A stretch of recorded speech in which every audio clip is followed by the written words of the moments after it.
Hey guys, Jordan here from Tech Today, and welcome to episode 2 of Release Relay, the show where I talk about the latest and greatest news when it comes to tech. So, let's get to it.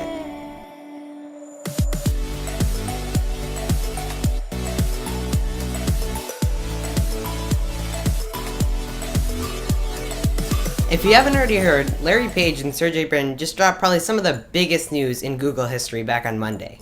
They announced a new company called Alphabet, which most people are pretty confused about, so I'm going to try to break it down to the best of my abilities. Alphabet is essentially an umbrella that is acting as the company behind everything that Google has ever accomplished, such as Google X, Calico, Fiber, Google Ventures, Google Capital, Nest, and of course the best search engine. As a result of all this, Larry Page is the new CEO of Alphabet, Sergey is the new president of Alphabet, and Sundar Pichai, the face of all things Android, is the new CEO of Google. So it ultimately seems like this change was made to give Alphabet more opportunities with what they can do, because Google is basically just a tech company, and if they ever wanted to divert from creating tech-related products, they now could. Sergey even wrote a letter discussing all this on their new website, abc.xyz. I guess alphabet.com was taken, but I'll be sure to link that down below, so be sure to check that out. I know that probably was confusing, but now I hope you have a little bit better understanding as to how this is all going to work out in the future. On to phones. Samsung just released the brand new Samsung Galaxy Note 5 and also the Samsung Galaxy S6 Edge Plus. And boy, that's a mouthful. I personally found the Galaxy Unpacked event to be a bit odd this time around because they mainly just talked about a couple of key features of the phone and not even mentioning any of the specs. They just talked about like the battery and the new wireless charging in particular, which is a bit odd. But after the keynote itself, they had Lou from Unbox Therapy giving the full rundown of specs, which I guess is pretty cool after all. So speaking of specs, on the Note 5 we're going to be seeing a very similar array of specs seen on the Galaxy S6, which is definitely a downside because I wish to have seen a little bit higher end specs considering it's a more expensive phone, but they did make some minor advancements here and there.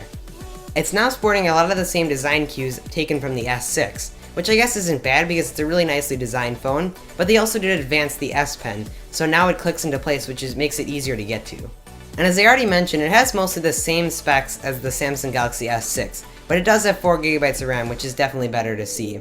And it also will be featuring Samsung Pay, which is basically their take on Apple Pay and Google Wallet and things like that, but from what I've seen it looks pretty impressive.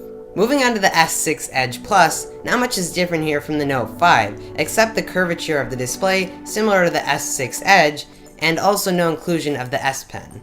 Actually, both of the new phones have curves in the back of them to make it more ergonomic to hold, which is really nice to see. Samsung also unveiled some other new accessories, like a physical QWERTY keyboard for the brand new phones. Yep, that's right.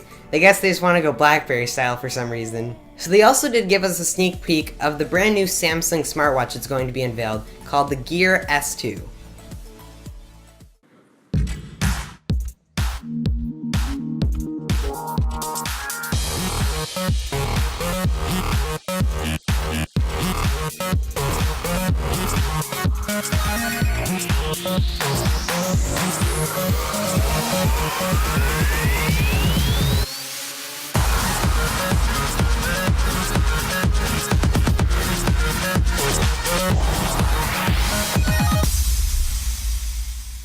From the preview video, it seems pretty awesome. We're gonna have to wait until September 3rd rolls around to see if it's really as good as it's cracked up to be. So that's pretty much it. Be sure to drop me a comment below about which of the two smartphones you would personally go for, and also what you think about the Alphabet and Google situation. So thanks for watching, and see ya!